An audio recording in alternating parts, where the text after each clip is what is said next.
Assalamualaikum warahmatullahi wabarakatuh. Pada video ini saya akan jelaskan tentang belajar HTML ya. Ya, ini saya asumsikan Anda belum bisa atau belum mengenal lah tentang HTML. Ya, jadi ini saya ajarkan cara cepat ya belajar HTML. Karena HTML itu adalah bahasa yang paling dasar dalam pembuatan website. Jadi kalau Anda tidak menguasai HTML, itu mustahil Anda bisa menguasai ilmu pembuatan website yang lainnya. Nah, ini langkah awal Anda untuk bisa mendalami bagaimana cara pembuatan website. Nah, jadi Anda harus menguasai dulu dasar-dasarnya yaitu HTML. Nah, HTML ini tidak perlu Anda menguasai secara detail ya. Ya, syukur-syukur Anda bisa menguasai, tapi karena sekarang ini ya HTML itu sudah sudah tidak seperti dulu lagi kita mengetik manual gitu ya. Sekarang sudah banyak template-template atau aplikasi-aplikasi yang sudah bisa mengenerate kode-kode HTML. Ya, walaupun begitu kita juga harus paham mengenai dasar-dasar HTML. Nah, saya akan contohkan ya untuk membuat HTML. Kita menggunakan program namanya Notepad. Ya, Anda bisa gunakan program yang lainnya. Misalnya yang sering saya pakai itu Sublime ya. Yang ini Sublime. Kalau Anda tidak punya Sublime, Anda bisa gunakan Notepad. Yang Sublime ini lebih bagus ya, karena dia punya banyak fitur. Nah, misalnya saya gunakan Sublime saja.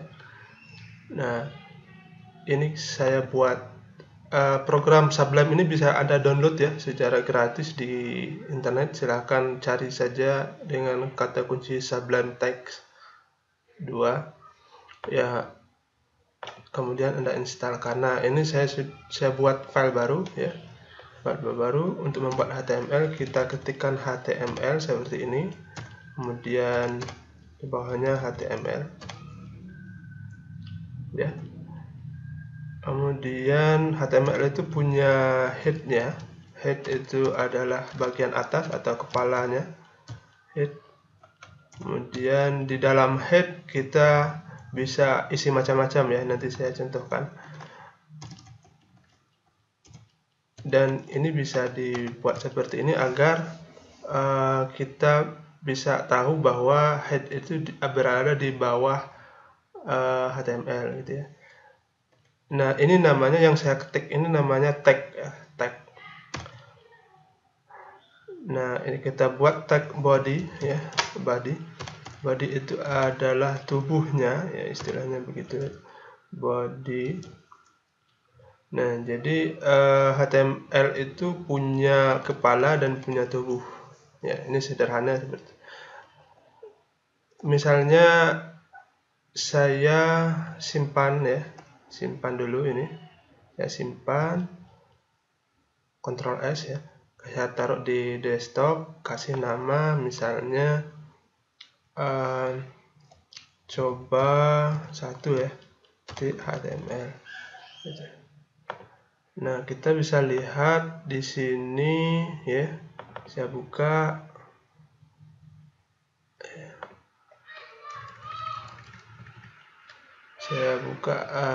filenya.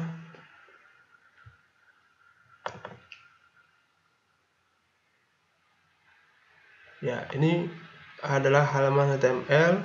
masih kosong ya, masih kosong, belum kita isi. Ya, ini judulnya coba 1 HTML. Nah, kita coba membuat apa namanya,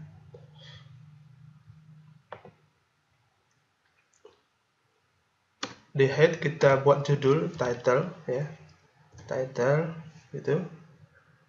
Titlenya misalnya percobaan pertama untuk HTML aja gitu ya. Lalu kita simpan,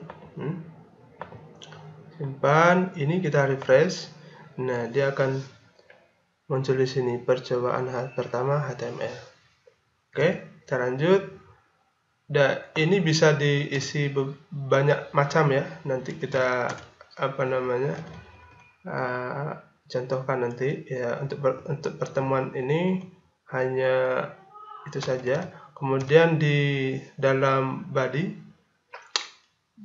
kita bisa isi, misalnya bisa saja kita isi teks seperti ini. Lalu kita simpan ya. Nah, akan muncul. Nah, teks itu biasanya ada tingkatannya. Misalnya kita buat H1 ya. H1 ini selalu diawali dengan buka ya. Ini pembukanya dan ini penutupnya. Penutupnya ada tanda bedanya, ada tanda slash seperti ini. Nah, H1 misalnya ini untuk judul ya. Untuk judul H1 misalnya bab 1 gitu ya. Nah, kita simpan, lalu ini kita refresh. Nah, ini lihat hasilnya besar ya, ukuran fontnya besar. Kemudian ini saya kopikan, kita buat H2 ya, H2 1.1 gitu ya, pendahuluan. Nah itu sudah agak kecil ya. Kemudian salah, ini H2, lalu H3 misalnya 1.2 gitu ya. Ini masih 1.1. Bentar, ini saya contohkan. Ini H2 1.2, kemudian H3 1.2.1, katakanlah begitu ya.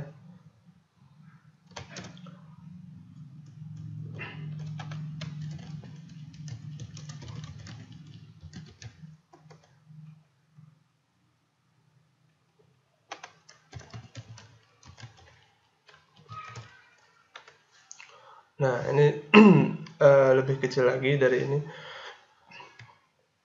Nah, misalnya di sini saya buatkan teksnya ya, apa isi pendahuluannya ya. Ini contoh saja.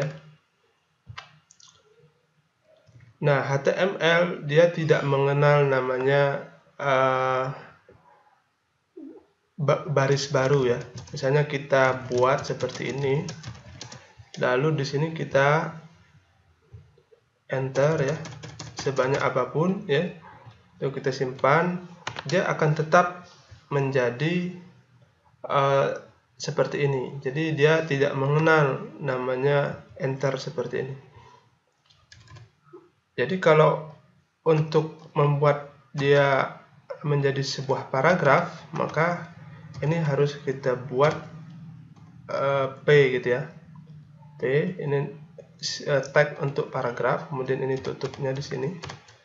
Nah, kemudian kita misalkan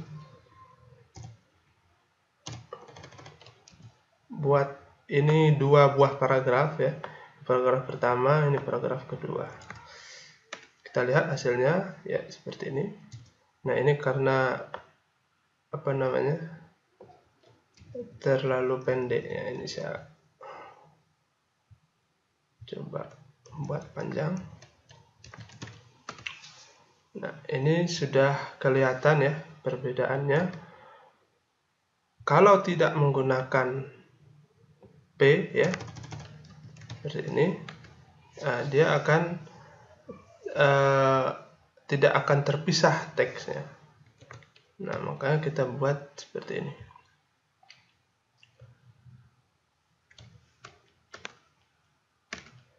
Ini saya simpan dulu. Nah, lalu bagaimana misalnya paragraf ini saya akan buat menjadi rata, ini kan rata kiri ya, saya buat menjadi rata alignmentnya rata kiri kanan misalnya, justify ya. Kita buat misalnya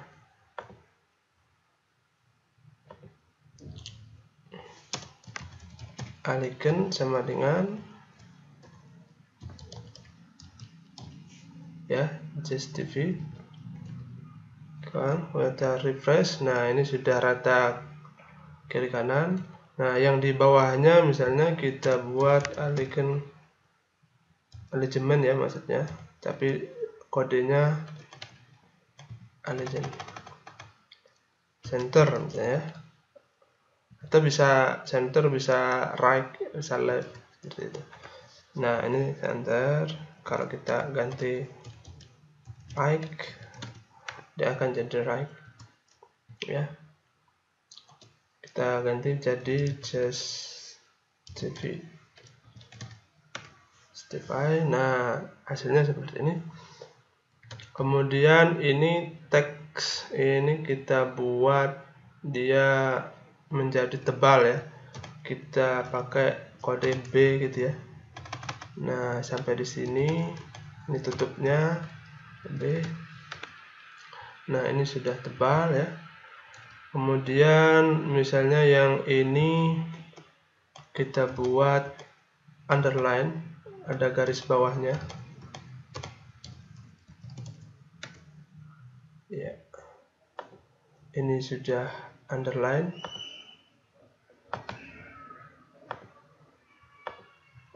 ya. Kemudian bisa juga misalnya dalam satu teks ya, ini saya contohkan di sini. Dalam satu teks itu kita bisa buat dia menjadi tebal ya, bold sekaligus underline misalnya. Ini tutupnya, sekaligus dia punya garis di bawah. Nah, saya simpan. Nah, seperti itu. Ini bisa juga sekaligus dia miring gitu ya.